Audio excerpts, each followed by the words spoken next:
de résonner dans nos cœurs et dans nos souvenirs, surtout un an après la disparition du docteur Eli Bodbol, qui était bien entendu aussi le chef des Shevatim, que ceux qui ont habité en France dans les années 80 connaissent bien et se souviennent. Et pour le souvenir de Eli Bodbol, demain sera inauguré, il y aura une Achnassa de Sefer Torah à Jérusalem, à la synagogue Orot Yehuda, la synagogue du Rav Ben Ezra.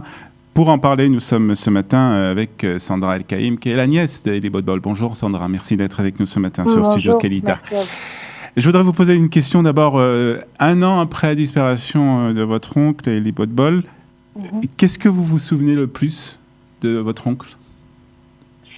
Ce que je me souviens le plus, c'est de sa joie de vivre, de ses bonnes paroles qu'il avait toujours pour chacun en général, que ce soit la famille ou les amis, sa présence, son sourire et son amour inconditionnel pour Israël, pour sa famille, pour tout le clan d'Israël en règle générale.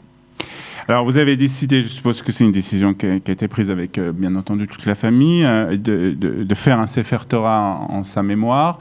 Est-ce que la décision de faire un Sefer Torah, c'est lié aussi au fait que le docteur Eli Bodbol, qui était aussi docteur, qui était psychiatre, avait un amour particulier pour la Torah ? Alors, c'est tout à fait vrai, mais il faut savoir que cette décision qui a été prise donc par ma tante et ses enfants et bien entendu par toute la famille, en fait, ça a été l'un des derniers souhaits de mon oncle Eli Zichrono Livracha.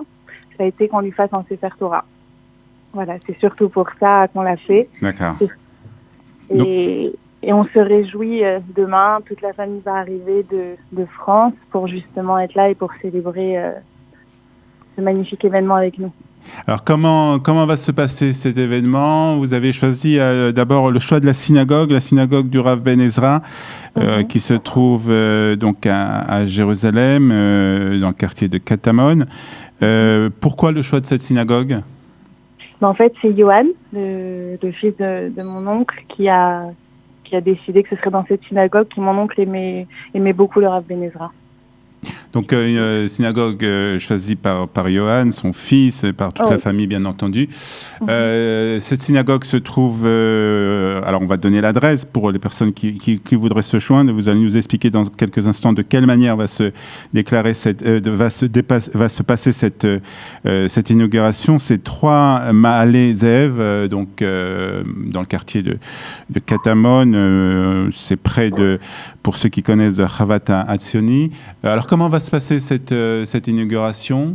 Quelque chose de joyeux, je suppose, d'abord. Bien entendu. À 19h15, il y a le départ de la Taloucha au rond-point Yochanan Ben Zakkai. Et donc, on marchera tous ensemble.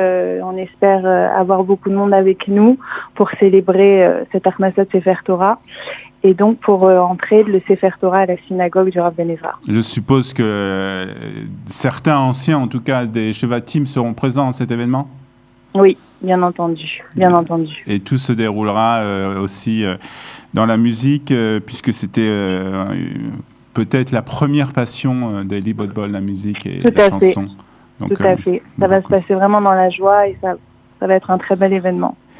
Très bien. Donc demain, on prend rendez-vous pour rendre hommage dans la joie, puisque ça sera aussi Rosh Chodesh Shvat, donc le premier du mois de Shvat, donc dans la joie avec les chansons des Shvatim, bien entendu, pour cette inauguration du Sefer Torah. À l'honneur de Eli Bodbol, ce sera donc Bet HaKnesset du Rav Ben Ezra, le Bet HaKnesset Orot Yehuda, 3 Mahalé Zev. Ça commencera à 19h15, on commencera donc cette Ta'aloucha au rond-point de la rue Yochanan Ben Zakkai et la rue d'Ostaï. On sera au rendez-vous. Merci en tout cas, Sandra, d'avoir été avec nous. On écoute encore quelques notes de musique, de cette chanson inoubliable de Eli Bodbol et des Shevatim.